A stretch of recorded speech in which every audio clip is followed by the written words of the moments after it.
You're listening to the LA Football Podcast.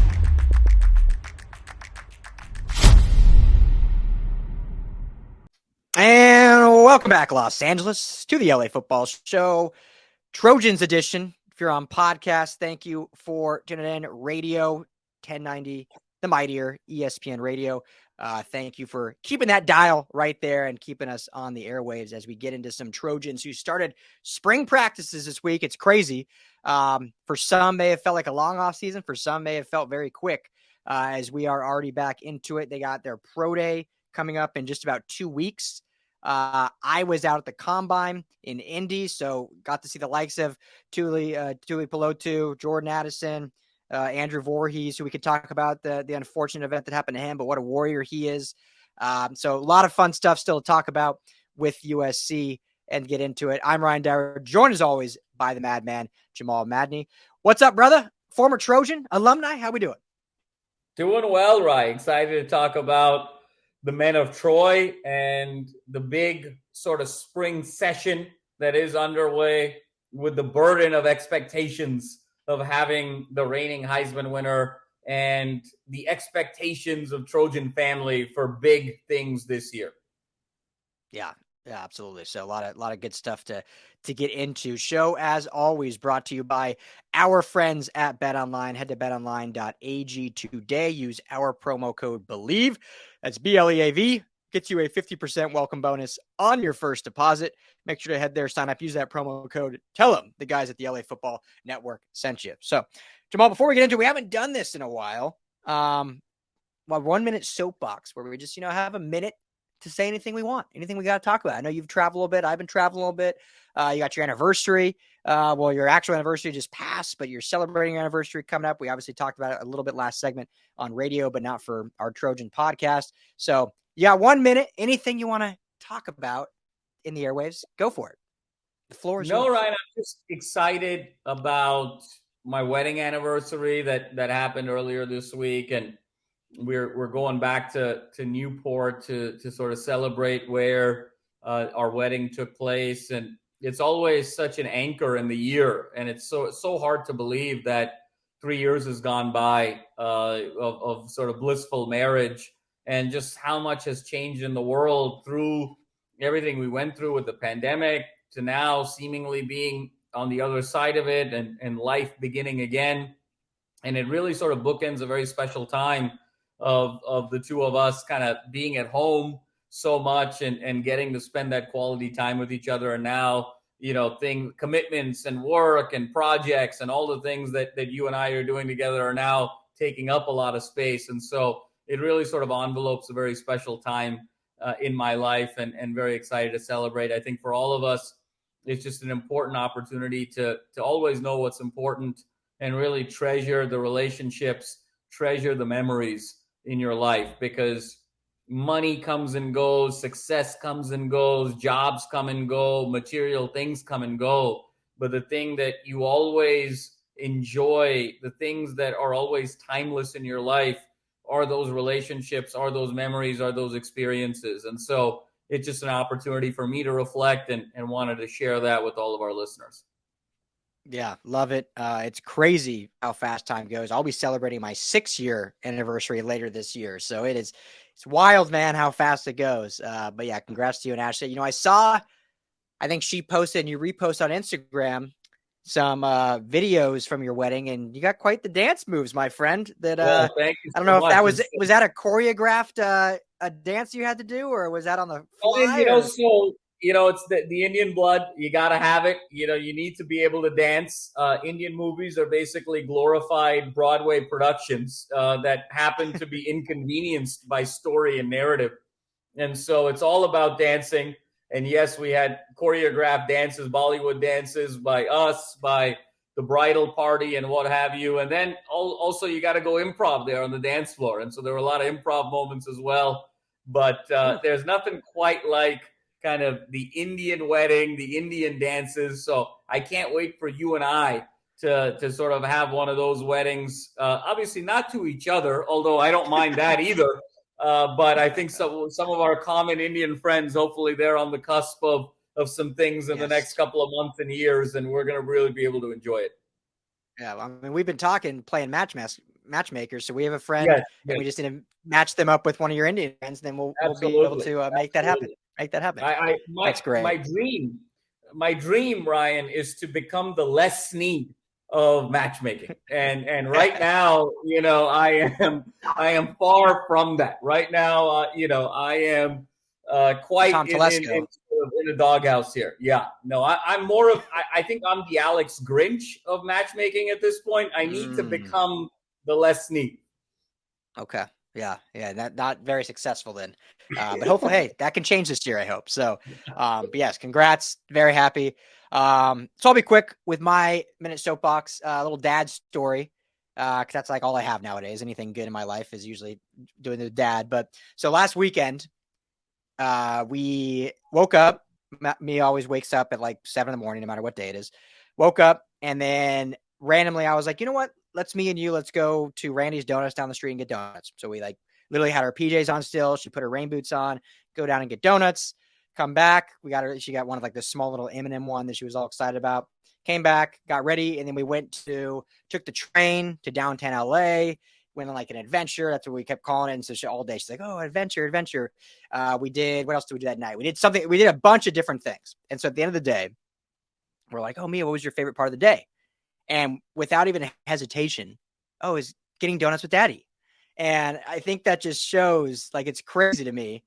And this is, I want to say this correctly because my wife is an amazing mother and deserves so much credit. But I think it just shows the value of being a present dad for your kids. And I knew it, I've always known that, but it like hits me when it's like, okay, we did fun things. We explored this adventure, and your favorite thing was sitting in the car with me to go get donuts for 20 minutes just down the street. So I wanted to share that because I thought it's cool. And I think just any dads out there listening, it just shows how much impact you can have. And I know you're going to hopefully be a dad here soon. Well, you're not expecting, I'm not saying that, but you guys are wanting to eventually. For sure. And so when you are a dad, and obviously you're close with your father. So I think it just shows the impact you can have as a dad, which is, why we do it, which is why it's great. So that was fun. It's amazing, Ryan. And it matters. And I think what the big point that you're making here is that kids notice everything.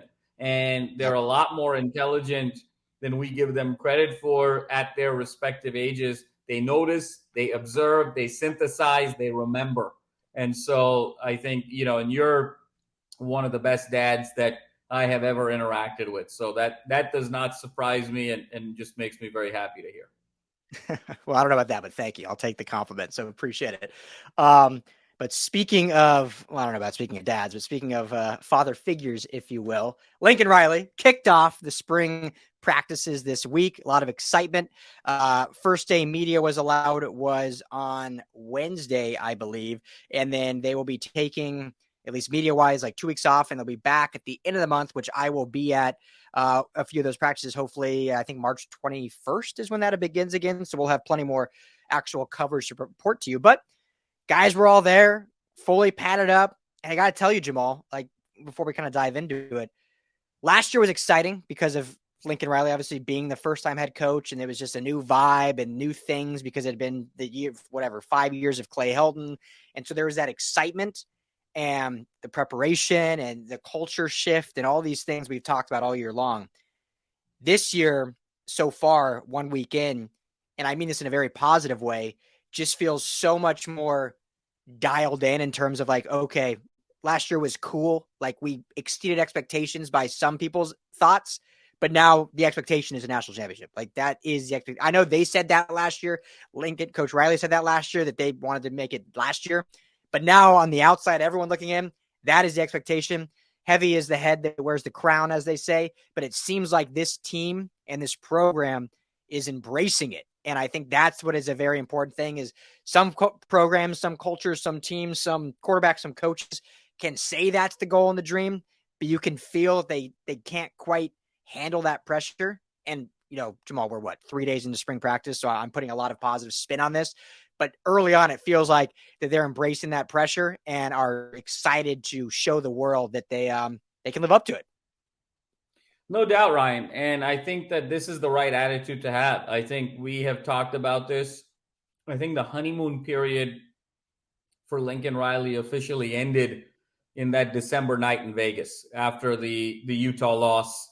And then subsequently, I still have ringing in my ears from Tyjae Spears in the bowl game and in sort of the inexplicable collapse. So between those last two performances of the year, I think that bookended the Lincoln Riley honeymoon era of his time at USC. And now we have firmly shifted into it's championship or bust mentality. And I think it's a historic year. Let's not forget, this will be Caleb Williams' last year in college and with USC. You're talking about arguably the most talented quarterback to ever play at USC and unarguably one of the three greatest quarterbacks to ever play at USC in terms of just resume and decoration and accomplishment already. And as much as you talk about yourself as a factory, as much as the Alabamas and the Georgias and the LSUs and the Ohio States and the Michigans and the USCs kind of talk about reloading every year, you don't have any guarantees that you're going to have that level of exceptionalism at the quarterback position next year or really at any time in the future. So that puts, no disrespect to Malachi Nelson, but the bar is just so high at quarterback right now with Caleb Williams.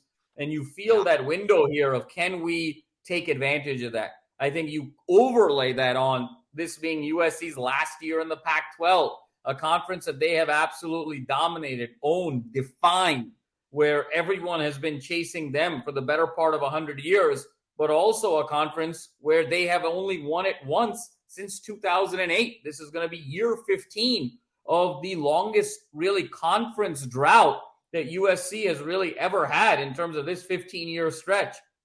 And then when you add to it, this is now year 7 of Lincoln Riley as a head football coach. And for all of the praise that he gets, and rightfully so, about creating all of these machine quarterbacks and these great NFL prospects and Heisman winners that go on to play in the NFL, whether it's Kyler Murray or Baker Mayfield or Jalen Hurts or, of course, what will be Caleb Williams, he still hasn't won a ring. And so is Lincoln Riley Mike Krzyzewski, or is Lincoln Riley John Calipari? And so this is, I think, a year that's going to go and sort of define that to a certain extent as well. So all three dimensions, I think, are coming together here, and it's time to get serious. And I love that focus and approach, because it is CFP or bust. It is, I would even argue, potentially national title appearance or bust in many ways with how this team is constructed, how they're talking, and where the fans really expect them to be. Yeah, I mean, just from a playing standpoint, the offense, and we've talked about this, and obviously we'll be able to talk more once we start seeing the product on the field. And spring game, I believe, is April 15th, which we'll be at the Coliseum, which should be a good time. But I think the offense will be very close to as productive as last year. I mean, you lose some obviously key pieces with Jordan Addison, who's going to be maybe the first receiver taken in the draft. You're losing someone like Travis Dye, but they've added Dorian Singer. They've added running backs to that arsenal. And I obviously didn't mention the big key pieces they've lost on the offensive line, but they're adding guys in the trenches too. So the offense seemingly should be very similar, and the defense, I mean, it can't get any worse. So it's like this team, just mathematically speaking, should be better than what it was last year. And it's year two of the system. There's more familiarity with the program, the culture, everything there, the campus there of all these new transfers. So, I mean, if you look at last year as an 11-win season, we should be looking at 13 and a absolutely national title contention. And I'm much more, I think this from talking to you, but even most that listen or know me is I'm always much more like glass half full and like, oh, well, I can understand why this thing didn't work out, or, there's different circumstances, but I'm very much in the camp is like, no, this team has to go to the college football playoff, or it is a bad year for them. It is a lost season for them, if you will. And it is a year that will just be viewed as I think, very negative connotation and a stain in Lincoln Riley's very clean and prolific resume. So that sounds very negatively looking at it for a Ryan Dyridge stance, but I think that's where this team is. And I think it's just because they have so much potential. And I know the losses, but I really believe in this USC team. And I think you see what the other school's doing out in Westwood and all the improvements they're making. And so you don't want to get, if you're USC, the last thing you want, the absolute last thing you want is to be passed by UCLA, whether it's in recruiting, whether it's in, Pac-12 title, whether it's whatever it is that's the last thing you want, is to see your, in terms of football, little brother across the city overtaking you. And, we'll talk later on radio. We won't talk about it on this podcast for Trojan fans. We'll talk on the UCLA podcast. But UCLA has done a lot of really good things in this offseason. And USC on paper hasn't done as much, but I truly believe that they're going to be a better team this year. And that everything I talked about in the beginning about them rising to the challenge, I think will be true. And, we'll see it throughout the spring. So I'm just excited to get into it, Jamal. No doubt, Ryan. And I think on paper, this team is significantly better than last year when you look at the defensive side of the ball and you look at athletes like Jamil Muhammad, athletes like Mason Cobb. Is this the year Corey Foreman finally makes the jump? When you look at Sullivan, when you look at Keon Bars, when you look at the guys that they have added, the athletes that they have, and then you add that on to how they've replenished themselves offensively with Caleb Williams, they're going to be as good offensively as they were last year. In some cases, maybe slightly worse. In some cases, slightly better, but they're going to be as good. And then when you parlay that to a defense that was terrible last year, you when you put that together, look, in the 3 losses, Ryan gave up 43, 48, and 46 in the 3 losses. So, if you just bring that number down to 35 or 38, you're going to win those games. Even the Utah Pac-12 championship game with a hobbled Caleb Williams, that was still a 1-score game going into the fourth quarter until he threw that pick on the sideline, And so if the defense kind of gives you a little bit more margin, that might be a go-ahead score. And maybe you're thinking a little bit differently as well, where you're like the pressure of having to score just to keep up versus, hey, let me be careful. Let me make the right choices here. Let me not be a gunslinger. Let me make the right play. It just changes the whole mentality. So when you look at this team on paper, Ryan, this team should run away with the Pac-12, and this team should be in the college football playoff. And so that is the expectation. And I think one thing that's a little bit interesting to me, Ryan, is I wonder if a little bit of UCLA basketball is going to sort of inspire USC football. This is sort of a year of the renaissance for UCLA in basketball. They won the Pac-12. They're vying for a 1 seed. They're vying for the national championship, go back to the Final Four. It's starting to look like UCLA is going to own basketball again. And I think that only heightens the pressure and the expectation and the shine on USC owning football, because let's be real, that's really how the cookie crumbles here. It's USC football is the royalty, and UCLA basketball is the royalty in this city. And the fact that one is starting to kind of reestablish, putting the crown back on its head, I think you sort of notice that and say, hey, look, we better dominate with the talent that we have, with the pedigree that we have, with the resources that we have, because the last thing we want to do is give up both sports to the hated rival. Yeah, no, absolutely. That would not be a pill anyone wants to swallow. So I just want to say, because you mentioned Kyron Bars, dude looked big in spring practices. I mean, he is going to be a welcomed player on this defensive line. And yeah, couldn't be more thrilled that he's here, not getting enough shine and talk about. Jamil Muhammad, I think we've talked about a lot, but I think that's going to be maybe the most slept on transfer that's going to have maybe the greatest impact in his first year as a transfer.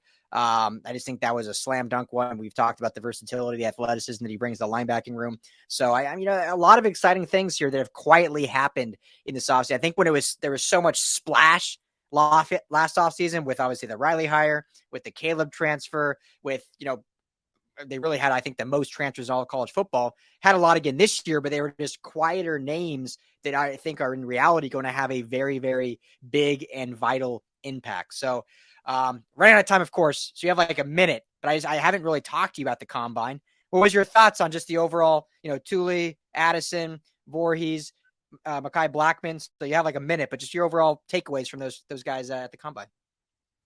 Ryan, I think that Addison sort of solidified himself as the best wide receiver prospect. I think when you looked at his drills and his route running, I mean, the guy is just so polished. It's unreal. He's going to make a team very, very happy in the first round. I think Tuipulotu, I think what really came out in the combine is his motor. And I think that you need guys like that. I think his stock was really elevated. I was just so sad for Voorhees and sort of tearing up his knee there in this type of situation. But I loved what Lincoln Riley said on Twitter and in some interviews of saying, this kid is so resilient. He's so tough. He's so tactically and mechanically sound at the offensive line position. If you take a chance on him, even injured, he's going to get healthy and he's going to give you so much value. And I totally believe that with Voorhees. And Makai Blackmon, I think his chops and his competitiveness, which is what he displayed at USC all year last year, came out again. So I think the four guys, out with the exception of Voorhees, did themselves huge favors. And I think Voorhees could be a steal for 24 for any team that's looking for offensive line. Hint, hint, Chargers could be a great hint, Rams could be a great situation there. Yeah, I think he'll still get drafted just because of the pedigree and because that Warrior ended up with the most bench press reps on one leg. So, my heart breaks for him because it's so unfortunate. Biggest, time in your life. And now you're just going to plummet because of that. But he'll still end up on a team. And I think he'll still have a very good NFL career. So great job by those guys. We will be at the Pro Day at USC. I think it's on the 21st of March, around there. And so looking forward to that. But that's all the time we got for your Trojan Huddle here on the LA Football Show podcast. We'll talk to you all next week. Radio will be back at the top of the hour. Talk to y'all soon.